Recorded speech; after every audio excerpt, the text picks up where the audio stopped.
All right. So first thing we're going to do is we're going to cover some bruise techniques. This is where it's really important to have like all kinds of different colors. Because if you've ever looked at your arms or just any part of you that's ever been bruised, it really brings out all the different colors that your skin can actually show you and be. Like I've had random bruises where they've been bluish, purple, started a little red, eventually maybe turn a little greenish. And of course everyone's had like those deep black eyes or really really hard heavy impact bruises. So I'm going to show you how to do a couple of those here. I'm just going to kind of start out on my forearm here, just kind of show you a couple techniques. Now you really want to start with the lighter colors first, which is in this case we're going to use our yellow. The reason being is that the bruises will tend to be the darkest in the center,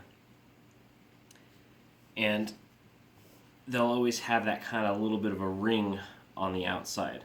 So now with this, you want it kind of thick in certain spots and you want it kind of a base or yellow like in other areas, just because you want certain points of it to stand out, especially on the edges. As you can see with this makeup, this is some of the Ben Nye stuff. This is actually a little more of an expensive kit. It's just a fresh one, so I really kind of wanted to break it in. You can see how I said a little bit goes a long way. If you get the right, I don't recommend using the kind out of the tubes for this, just because they can tend to get too messy and they flake off really easy. You really want the kind that come in like a little palette, like almost like a grease makeup, any of the stuff that you see at the Halloween shops. Just avoid the ones in the tubes. Those aren't really good for this kind of a project. So I've got quite a bit of good yellow on there. It's pretty decent. Now with your makeup, especially with a kit like this, you always want to keep your stuff separate. You'll see I have 6 different little Q-tips here. I like the bigger ones on the cosmetic Q-tips because these just act like a much better paintbrush. So with your bruise too, you might, sorry, dog's in the shot. You're gonna have a lot of different colors. A lot of bruises tend to be a little more purplish. Depending on what stage it is, you'll have a lot more red in it when you first get an impact. But as like a day or two goes by, you'll see the yellow and the purples start to come out. So before we do the red and the blue to get the purple tone, I'm actually going to take a little bit of the green. Because the green, you can kind of do, I'll actually not use the Q-tip. This is a little trick you can use. You can get the little stipple brushes at the Halloween shop as well. But if you don't have something like that, a textured paper towel actually does a pretty good job. You kind of just want to give it a little crumple up there because it'll have a little divots in it like these here. You can kind of get a close shot.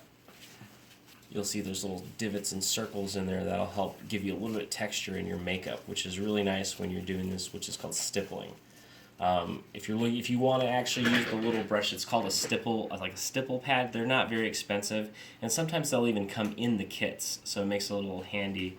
Like I said, the kits will be a little more expensive depending on the quality. Usually the better qualities will have a few tools like that with it. So I'm just going to take some of this green. As you can see, I don't need a lot. You don't want a thick coating of it. You just want enough to give it some texture. And on the arm, we're just going to take it and just kind of slightly dab it out a bit. Like I said, you don't want it too bright, depending on the time of day or the span the bruise has been there. If you feel like you've gotten too much in one spot, you can always take a bit of it and get a little off. It's okay if the color blends, because you can see how when you start taking the green and the yellow together, it gives you more of a kind of a more putrid look. So we'll leave it about that. Like I said, keep your stuff clear of yellow colors. You don't want anything mixing in with the fresh makeup. So now something here, when you're doing makeup, you tend to use your own hand as a palette a lot of the time. So one of the things I'm going to do here is I'm just going to take a little bit of the red. Just going to mix it. Usually I have another glove on, but I'm just going to mix it a little bit right there. And then I'm going to take a fresh Q-tip instead of using the blue one. We're going to take some blue.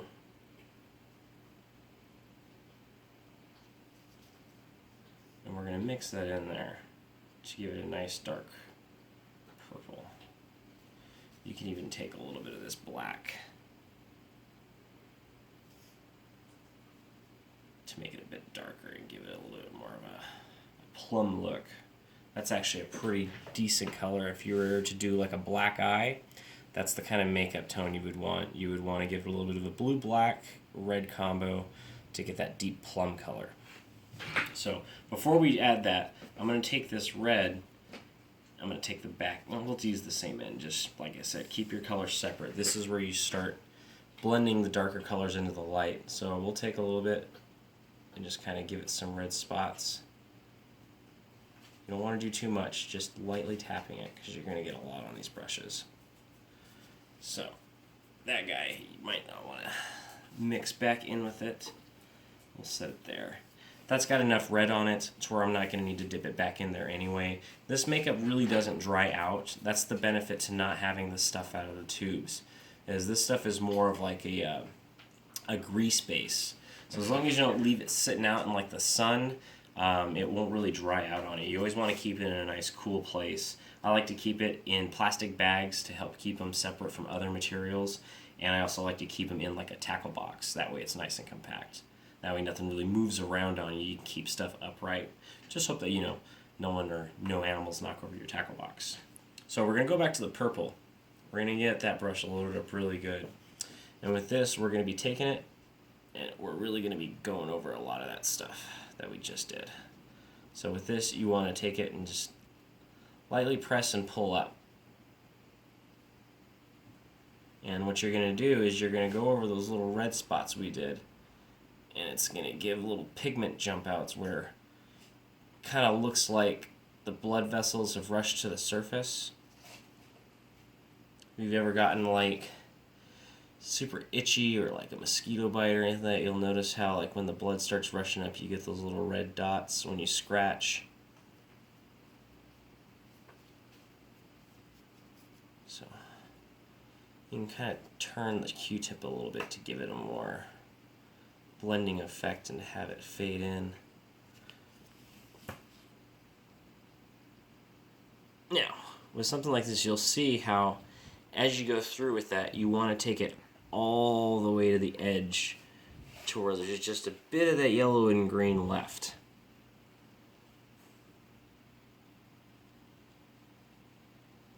You can even go a little past. Now once you get to the edge, you can even use your purple end to kind of push some of that color out even more.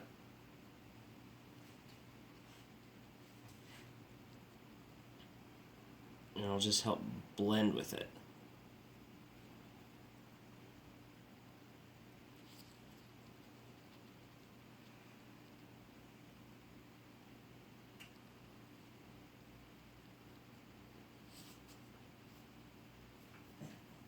Take your, I usually use gloves at least with one hand when I'm doing this. And you can take it and kind of blend it in with your skin. It's pretty simple stuff. The neat thing about Bruises is no bruise. Bruises are kind of like snowflakes. There's never really going to have any two that are the same. Unless you're really accident prone, you run to the same door over and over and over and over again. So you can see there, after just taking it and spreading it out, you've got yourself nice little bruise. Now the key is with bruises, you don't want to make them too dark, because you want to have some of your natural skin tone to come through it as well, and that's what's going to happen when you take it and you mix it. Oops, I just used the wrong end of the brush there. But even then, see how I just got a little more of that black on there? I can even take that black in, darken it up a bit, and gives it even more depth. So that's pretty simple stuff. It really just takes a little bit of practice and just a little bit of patience, and you get yourself a nice bruise. Well, that's really all you need to do for that. So in the next video, I'm going to be showing you how to do some scars. So that stuff is kind of where it gets really interesting. But of course, I like to do stuff household and homemade. So I'll show you the kind of materials you're going to want to use for that, as well as stuff that you can just get around your house. So we'll see you in a little bit.